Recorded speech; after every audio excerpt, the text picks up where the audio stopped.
Hello guys. In today's video I'm gonna show you how to add emergency number on your phone which is Samsung Galaxy A22. Let's go.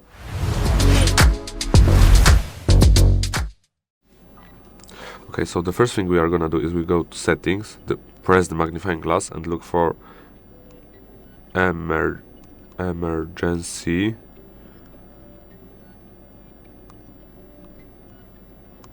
number. Here, emergency number to call, and we can change it to custom number.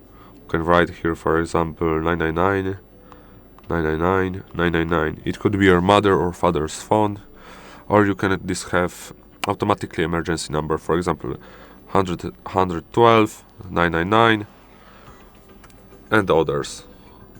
Okay, and if you want to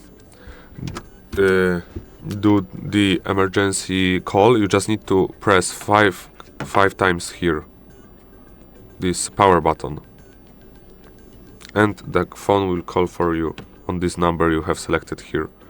Okay, thank you for watching, have a good day, goodbye.